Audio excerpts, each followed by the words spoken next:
Ya, alhamdulillah belum lama ini, tepatnya mungkin di hari Senin, saya mendapatkan undangan dari Koarmada RI untuk bersilaturahmi. Di sana kita banyak berdiskusi dan ternyata akan ada kolaborasi yang akan dilakukan antara saya dan juga Angkatan Laut. Inisiasinya yang pertama adalah ini, saya alhamdulillah diberikan kepercayaan sebagai duta maritim, dan ini mungkin sedikit menginformasikan kepada teman-teman di luar sana agar teman-teman tidak salah paham atau gagal paham. Duta Maritim ini bukanlah jabatan seperti misalnya letkol atau kolonel, tapi ini merupakan penghargaan yang diberikan kepada saya karena saya diharapkan menjadi corong ataupun bisa menggaungkan program-program Angkatan Laut, terutama yang berada di maritim seperti olahraga air, ketahanan pangan, lingkungan, pokoknya segala sesuatu yang berbau dengan pendidikan, kesehatan dan juga olahraga, karena kebetulan itu juga inline dengan komisi saya di DPR RI, komisi 10. Jadi alhamdulillah diberikan kepercayaan oleh Panglima Koarmada sebagai duta maritim untuk bisa menggaungkan program-program Angkatan Laut ini dan mengajak anak-anak muda untuk bisa lebih melek akan literasi maritim. Program kedepannya apa mungkin ada?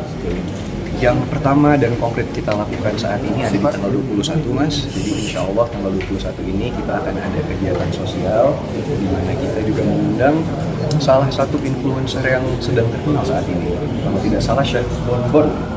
Chef Bonbon akan membuat masakan yang dalam jumlah yang besar, dan itu akan kita bagikan kepada anak-anak berkebutuhan khusus. Juga di sana saya sebagai duta maritim akan mengajarkan mereka dengan hal yang saya bisa, seperti misalnya seni misalnya kita berakting ataupun bentuk seni lainnya, juga mengajarkan mereka bahasa Inggris dan baca tulis. Di mana kan nanti akan dilaksanakan tanggal 21? Akan ada di beberapa tempat, salah satunya mungkin di Kepulauan Seribu.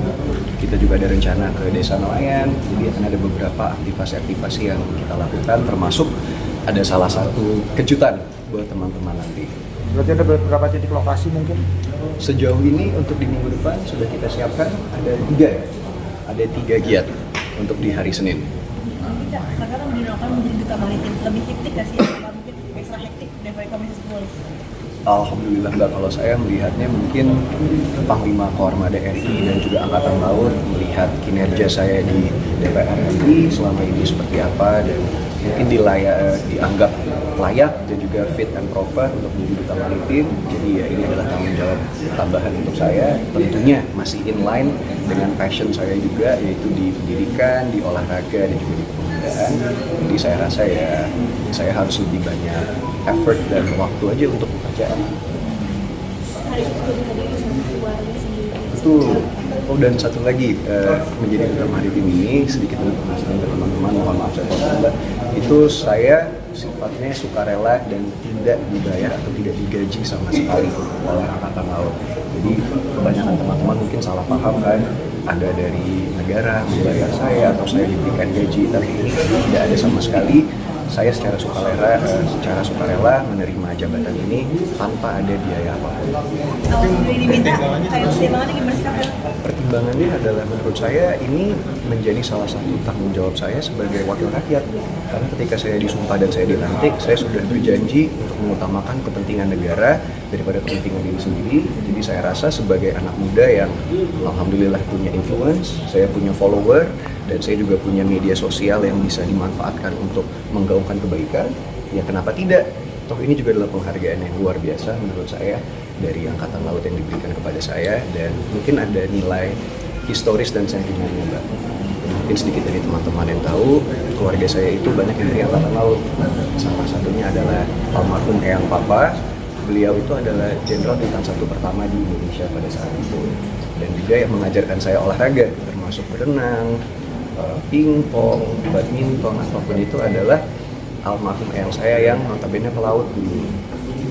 Kalau ini sepanjang sejarah sendiri duta maritim yang paling milenial nggak sih sepanjang sejarah, yang paling muda nggak sih? Saya juga baru tahu ternyata ini dalam sejarah baru pertama kali ada duta maritim.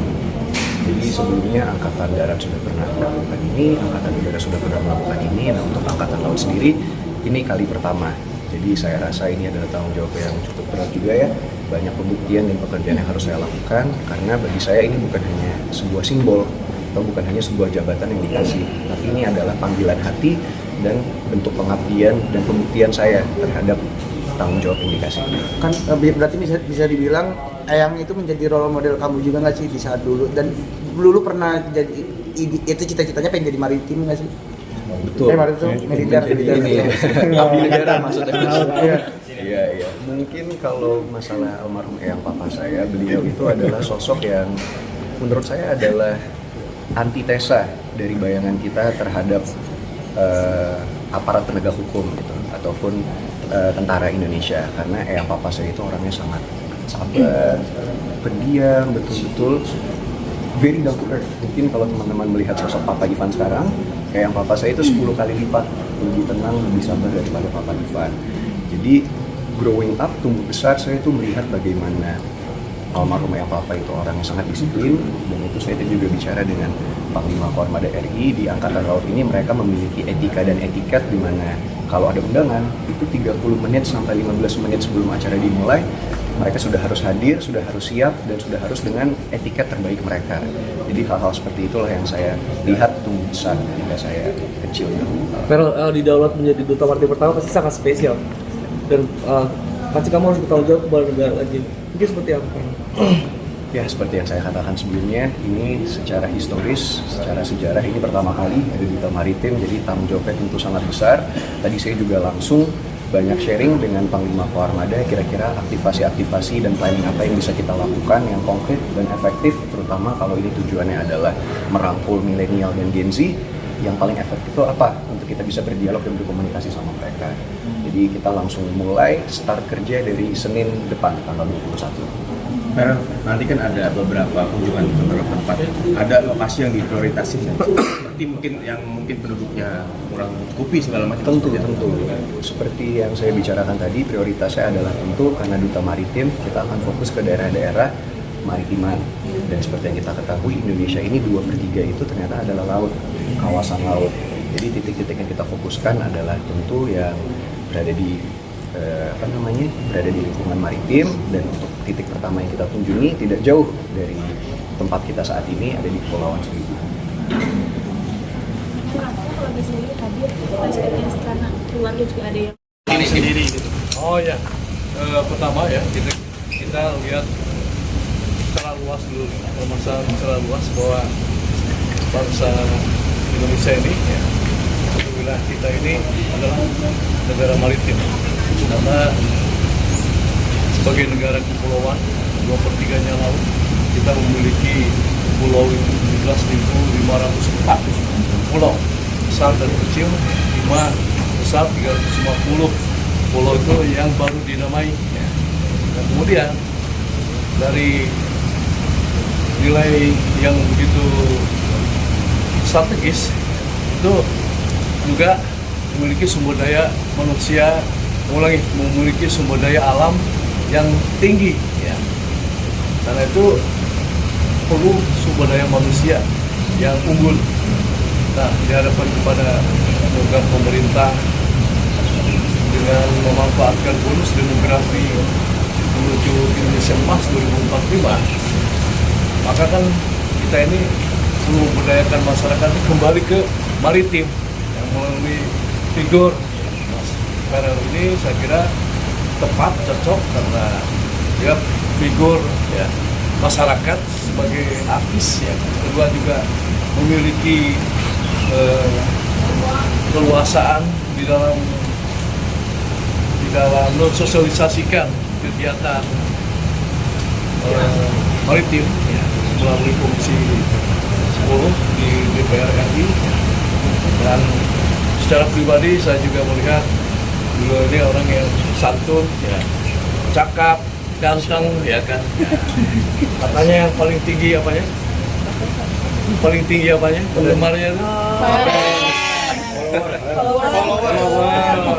Oh, jangan bentak saya dong. Wartawan teman-teman entertainment begitu memang, Pak. Jadi ini sesuatu yang tepat ya, sehingga kita semua setuju lah kalau saya akan ditunjuk jadi duta maritim Koarmada RI ya, untuk membawa kemajuan bangsa, untuk membawa generasi muda bersama-sama untuk menggali Maritim Indonesia. Ya. Kalau mencetak sejarah juga katanya Duta Maritim pertama kalinya. Ya, ini adalah pertama kali 7 perorangan, tapi setelah ada yang lain itu Duta Putri Maritim Indonesia, ya kan. Tapi itu kan yang ditunjuk berdasarkan seleksi yang tiap tahun, ya itu dimunculkan sebagai Duta Maritim. Dan tidak ada salahnya juga kalau misalnya kita menunjuk, ya kan, dari armada RI supaya ini membawa misi yang kebetulan juga bisa masuk melalui olahraga, ya, olahraga air terutama, ya kan, karena kalau kita tak kenal maka tak sayang, ya kan, sehingga sebetulnya dari hal kecil dulu, mencinta laut dari situ dulu. Kalau sudah mencintai laut ternyata banyak keanekaragaman yang menyenangkan, ya, baik dari panorama laut itu sendiri, dari olahraga menyelam, kemudian olahraga layar, ya, ski air, jet ski dan sebagainya, itu sangat banyak, ya, yang artinya cintai dulu laut, ya, kemudian akan bertumbuh bisa mengeksploitasi laut, ya, dengan aman, ya kan, dengan tetap terjaga kesinambungan laut biru lah, gitu kan, ya, ekonomi biru, laut biru, ya. Tidak ada sampah, nah itu kan mulai, ya kan, kalau kita lihat hampir di seluruh wilayah itu sampah itu menjadi kendala bagi kita untuk kemajuan dan bisa mengukur betapa rendahnya kesadaran masalah kebersihan. Maka kami memprogramkan ada kegiatan sekarang ini adalah serbuan maritim Armada RI, 3 sasaran yang kita inginkan atau 4, ya. Yang pertama adalah disiplin, ya. Kita memulai mendisiplinkan masyarakat dengan contoh mulungi sampah, ya kan, nah, terutama di pantai, di lembaga. Yang kedua, ketahanan pangan. Ketahanan pangan ini sekarang kan sedang bergiat untuk ketahanan pangan padi, ya. Jagung, kemudian kedelai, kemudian gandum, ya. Nah, untuk pemanfaatan ikannya gimana?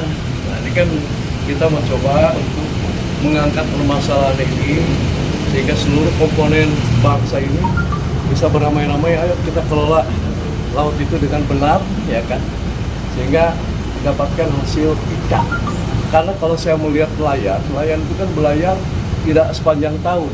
Ada musim-musim tertentu karena cuaca buruk dia tidak melaut. Dan dari mana mereka makan? Bagaimana mereka menghidupi keluarga? Bagaimana mereka memberikan biaya untuk sekolah anak-anak? Yang ketiga adalah pendidikan. Makanya generasi penerus ini mencapai Indonesia Emas 2045. Kalau misalkan masyarakat nelayan kita ini ketinggalan, ya, makanya ini sisi pendidikan. Kalau misalkan tadi dari ketahanan pangan bisa terpenuhi, untuk perut bisa terpenuhi, ada kelebihannya untuk biaya sekolah supaya mereka ini bisa terus tambah maju. Di mana tidak jauh-jauh kalau misalkan mereka akan diarahkan ke laut, ya kita mungkin bisa dirikan SMK tentang perikanan, ya kan, mereka cakap, memiliki skill untuk bisa menangkap ikan dengan benar, ya kan. Di daerah yang memang tertentu dia juga berani melaut lebih jauh, ya kan. Itu kemudian masalah kesehatan. Nah, tentu ini juga tidak ketinggalan. Kalau pendidikannya bagus, kita juga ingin kesehatannya juga bagus. Ya. Apakah kita yang lakukan sendiri? Tidak. Ini harus bersama-sama. Tidak bisa sendiri-sendiri. Juga tidak saling diam-diaman, ya kan, ya. Jadi semua harus bisa saling mendukung. Nah, kami mencoba untuk bisa mengangkat duta maritim duta maritim Armada RI supaya menggugah semua untuk bersama-sama, ya, bersama-sama. Jadi kami menginisiasi ini untuk niat baik supaya ada satu langkah maju mendukung program pemerintah juga, ya, supaya masyarakat wilayah nelayan juga happy lah, ya. Ini tinggalnya di mana, Pak? Tangerang. Tangerang.